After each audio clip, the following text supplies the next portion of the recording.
chúng ta说em段古民国话就是不会你说你承认不可能你说你那你说em cái gì có vẻ ngồi cái đâu quý cái tê sáng cái cầu sáng cái tê mình thằng cái mình chọn cái tê cái gì vậy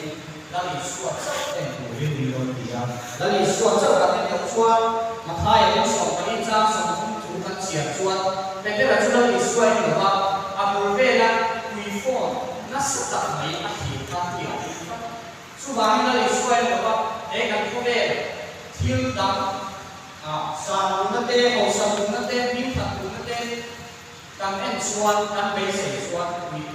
cái là cái dạng cái làm cái kiểu để mấy đồ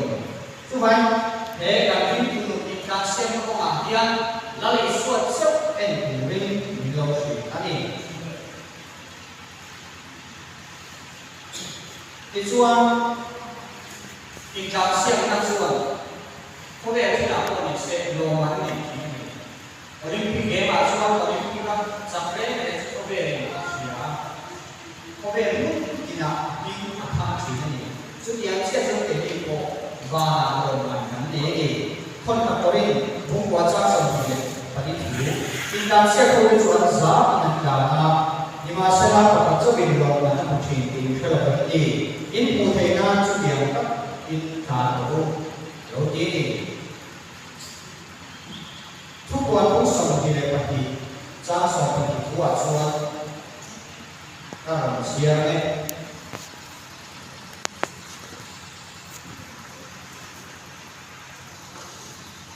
ทุกวันผู้ส่งดีกับพระ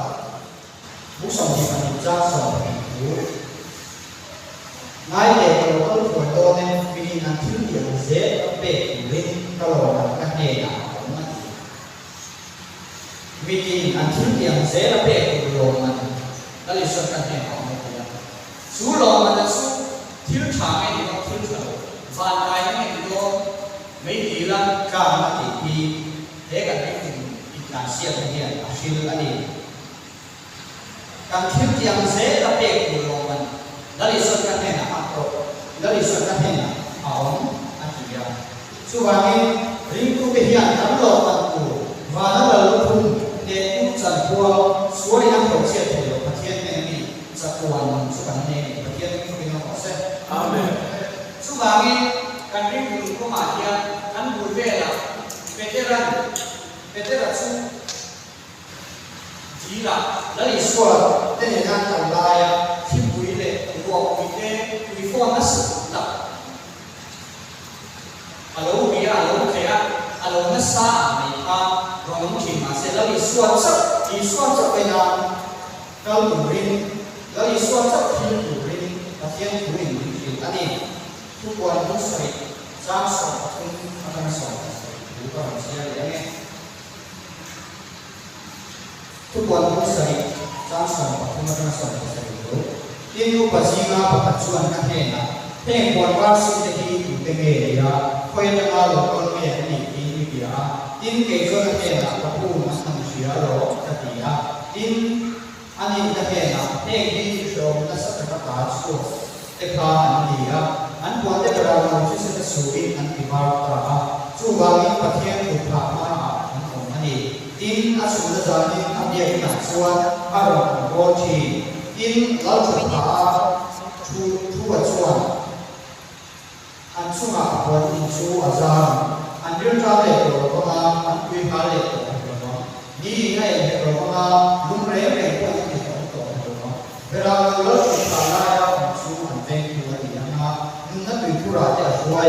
ประเทศนี้ที่จะตามอีกวิสัยจะมาถูกฝ่ายต่ออันที่ยากอันที่มันเชื่อประเทศนี้จะรักให้มันมีสองเส้นจู่บางทีริมทุ่งตรงที่เราเดินมีตรงพวกนี้เราพัดสายเราป่วยทักที่การนั่นได้ขี่นั่นได้นั่นได้ของนั่นได้เรื่องขี่นั่นได้เราขี่มาเสียบ้านเราบ้านการตั้งเราไม่ใช่เชียร์ดีกินริมทุ่งตรงอันการเสียเราบ้านเราบ้านเสียเราที่อินแต่อินสาววันนี้เพ่งได้อยู่กันเงี้ยอีกเดียวบ้านนะประเทศฝรั่งสายโลกนะเชื่อว่านักสัตว์ตาชั่วเปลี่ยนตีที่ยังไม่ใส่ไปที่ตัวเอง an lam tu suan ka mong ki thei tu kan ni na kom ni ko rin tu so ka thun cha sa ni dal pai so ki sa ma na te pathian ma na te thara che ko na te chu za na ko se a thu kan sai ka chen kan za an sa se amen